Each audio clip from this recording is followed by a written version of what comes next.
Hello student, आजच्या व्हिडिओमध्ये आपण सरळ व्याज म्हणजे सिंपल इंटरेस्ट हा टॉपिक शिकणार आहोत. जर तुम्हाला माझा व्हिडिओ आवडला तर नक्की माझ्या चॅनलला लाईक, शेअर आणि सबस्क्राईब करा. माझ्या चॅनलचं नाव आहे शारदा सुरवसे.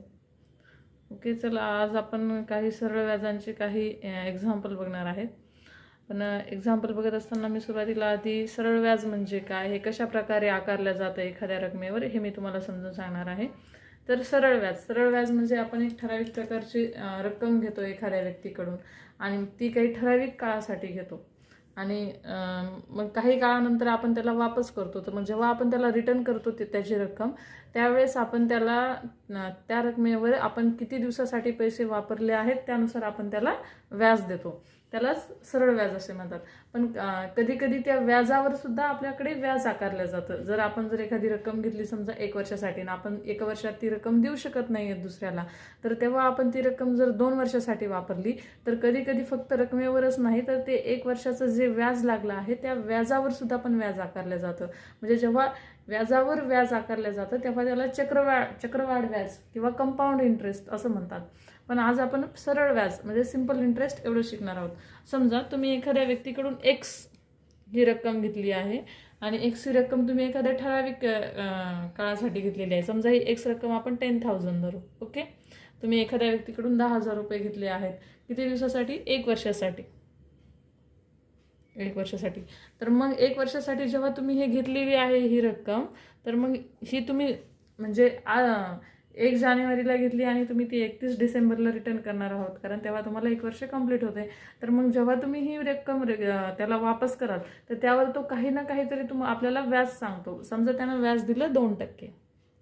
2% व्याज दिलं तर मग हे यावर आपल्याला त्याला एकूण किती रक्कम द्यायची त्याचं देत असताना, किंवा हे जे 1,000 रुपये आहेत त्यावर आपल्याला 2% म्हणजे किती व्याज दर लागला, तर आपण त्याआधी फाइंड करू. 10% म्हणजे किती आणि किती वर्षासाठी? 1 वर्षासाठी. तर हे सरळ व्याज काढण्यासाठी एकदम सिंपल फॉर्म्युला आहे. तो म्हणजे सरळ व्याज इज इक्वल टू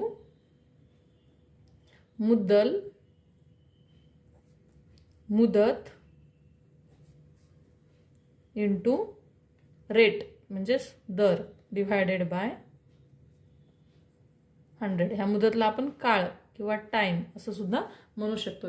इंग्लिशमध्ये त्याला ह्या सरळ व्याजला काय म्हणतात? Simple interest. SI, that is the simple interest, is equal to मुद्दल म्हणजे जी आपण सुरुवातीला जी रक्कम घेतलेली आहे ती म्हणजे initial amount. Okay, initial amount into time into rate divided by 100.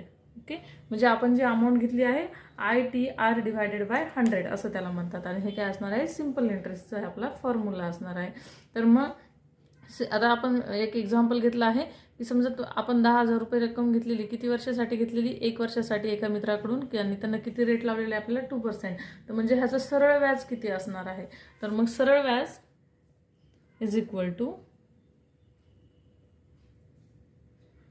10,000 आपल्या ह्या फॉर्म्युलानुसार. मुद्दल म्हणजे आपण जी रक्कम घेतलेली आहे ती, मुदत म्हणजे किती वर्षासाठी घेतली ते, आणि दर म्हणजे त्याने किती % आपल्याला हे लावलं आहे इंटरेस्ट, तर तो इंटरेस्ट घेणार डिवायडेड बाय 100. मग हे 0 0 कॅन्सल होतील आणि 10 1 10 आणि 10 2 20. म्हणजे ह्यावर आपल्याला किती रुपये व्याज लागणार आहे? 2% म्हटलं तर 20 रुपये.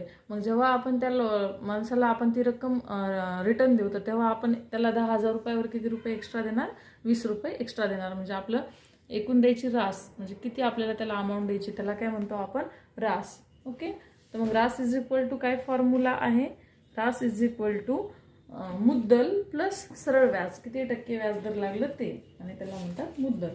ओके, त्याचं फॉर्म्युला आहे मुद्दल, आपण जी इनिशियल अमाऊंट घेतली ती initial amount plus simple interest म्हणजे सरळ व्याज. ओके, मग इथं मुद्दल आपण किती घेतली होती? सुरुवातीची रक्कम 10,000. 10,000 प्लस 20 किती आला असं आन्सर? 10,020 रुपीज. ओके, 10,020 रुपीज म्हणजे आपल्याला त्या दुसऱ्या व्यक्तीला आपण जेव्हा 1 वर्षाने त्याचे पैसे रिटर्न करणार आहोत तर तेव्हा आपल्याला किती द्यावे लागतील? 10,020 रुपीज द्यावे लागतील. ओके,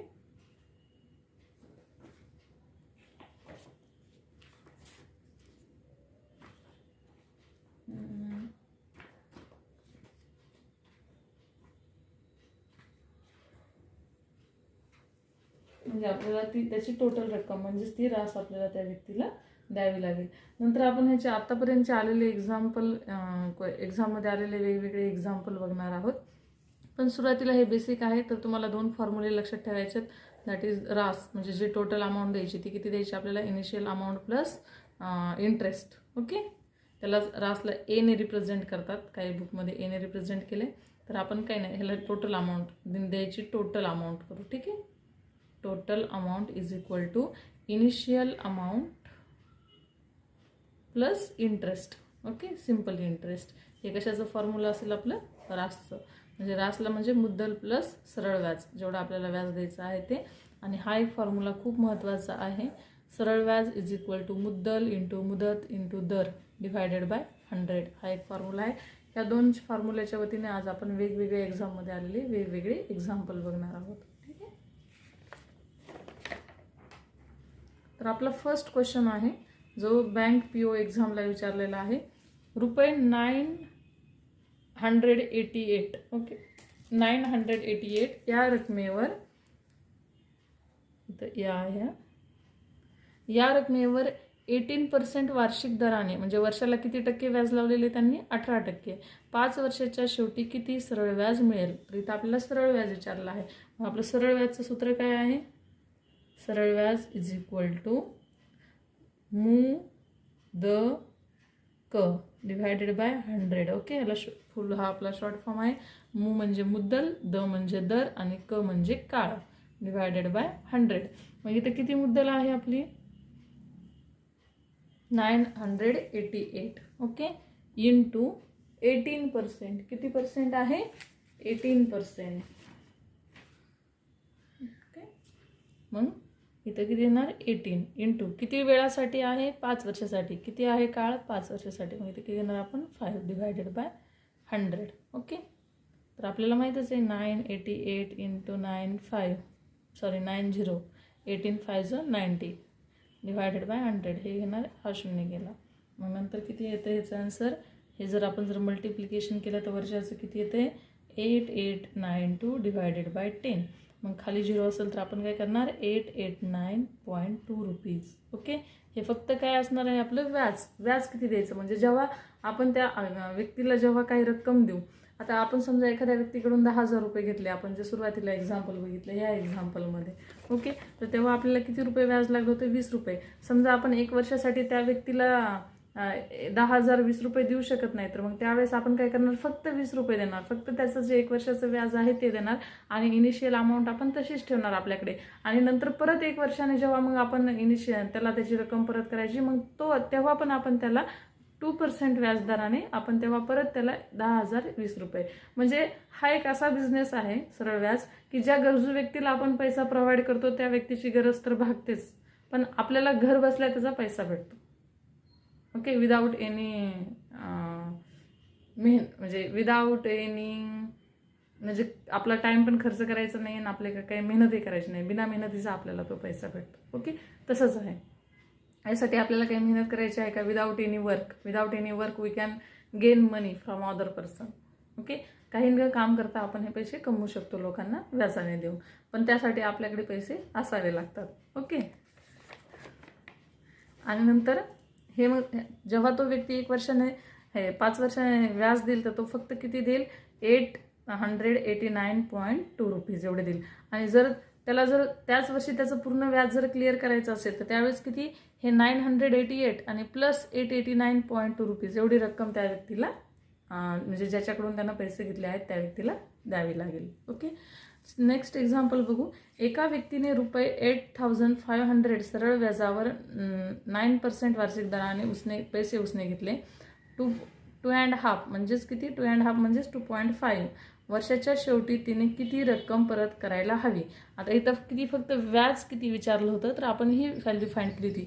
आता इथे काय किती रक्कम परत करायला हवी, मग किती रक्कम परत करायची म्हणजे आपल्याला व्याज पण फाइंड करायचं आहे आणि व्याज आणि ती इनिशियल अमाऊंट म्हणजे आपल्याला रास टोटल अमाऊंट किती द्यावी लागेल ते फाइंड करायचं आहे. ओके, तर इथे पण आपलं सरळ व्याजचं फॉर्म्युला आपल्याला माहीतच आहे. सरळ व्याजचा काय फॉर्म्युला आहे, 8 मुद्दल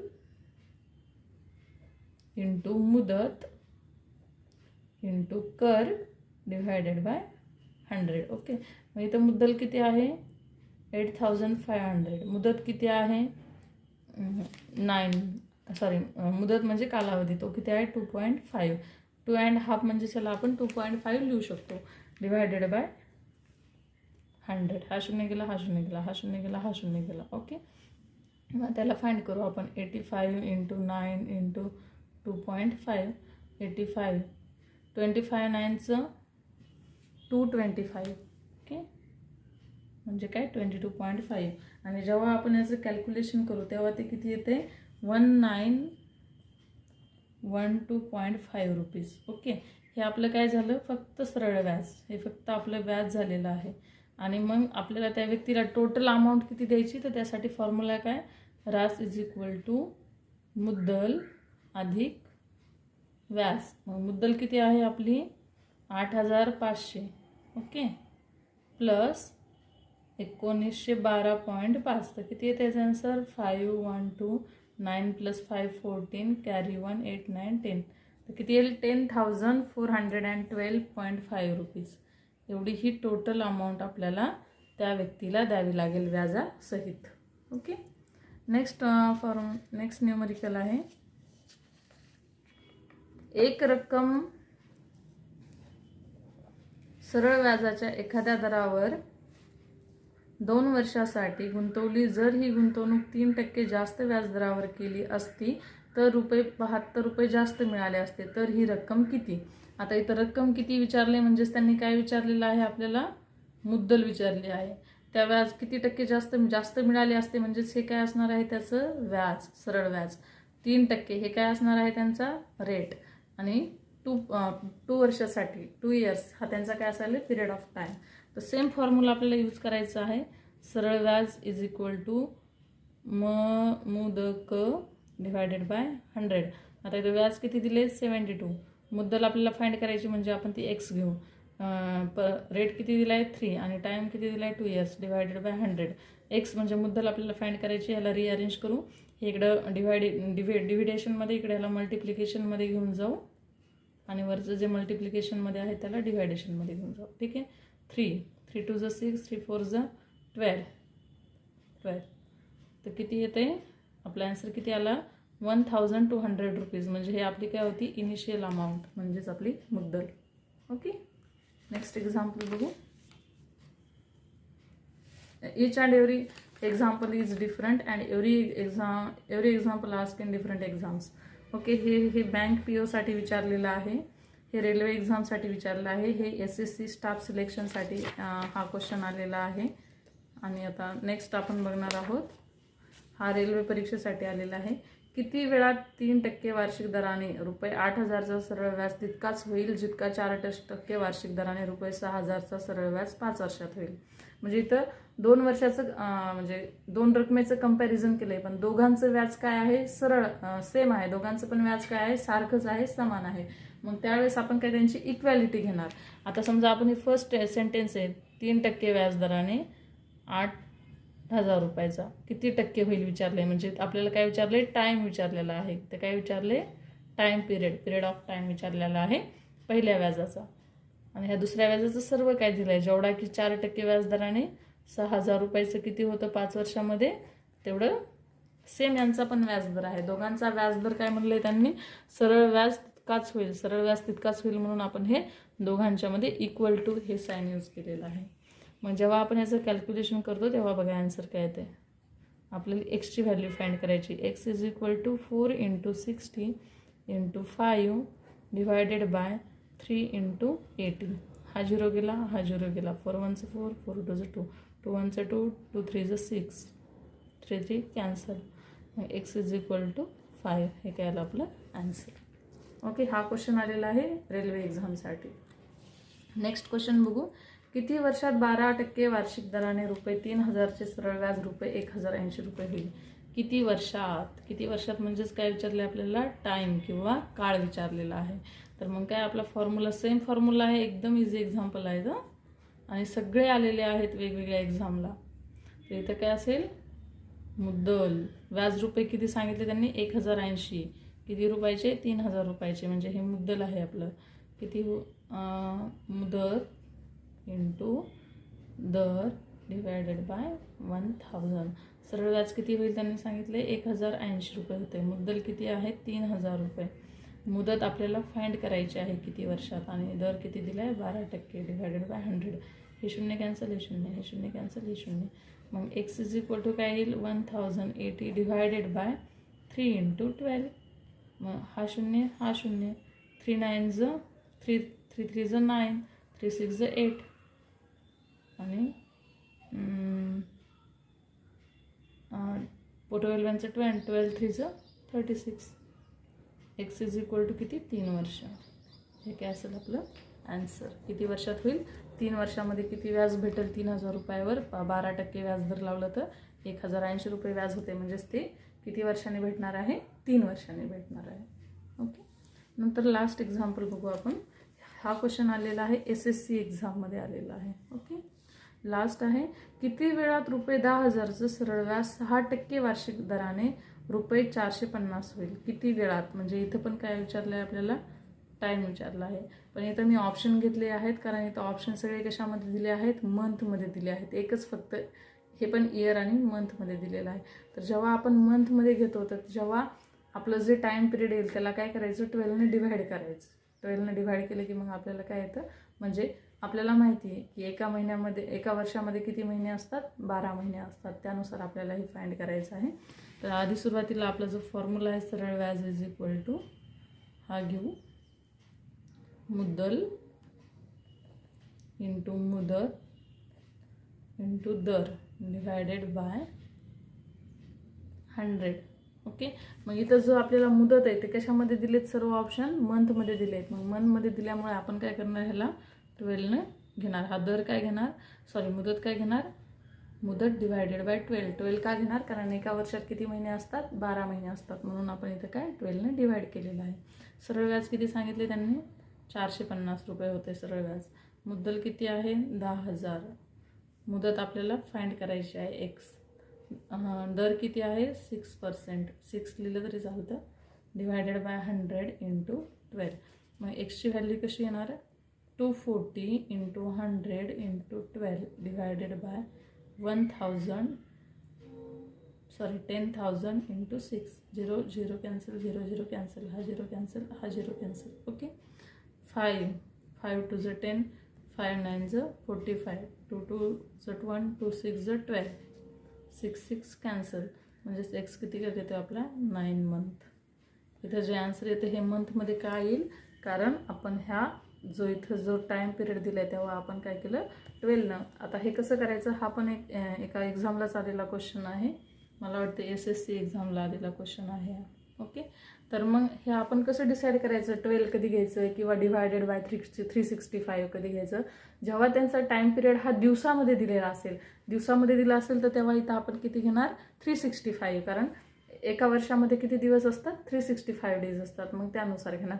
जर त्यांनी तिथं इयर जर मेन्शन केलेलं असलं आणि मग ते जर लीप इयर जर असेल तर आपण 366 डेज घेणार. Okay. Depends on that condition. आपल्याला न्यूमरिकलमध्ये काय कंडिशन दिली आहे त्यानुसार आपण तिथे घेणार. इथं आपल्याला ऑप्शनमध्ये सगळे मंथमध्ये आहेत आन्सर. मग आपण त्याला काय डिवायडेड बाय 12 घेणार. 12च का घेणार कारण एका वर्षामध्ये 12 महिने असतात म्हणून. ओके. तर सांगा विद्यार्थी मित्रांनो तुम्हाला आजचा टॉपिक माझा कसा वाटला ते आणि प्लीज माझ्या चॅनलला लाईक शेअर आणि सबस्क्राईब करा. थँक्यू. आज आपण इथे थांबूया.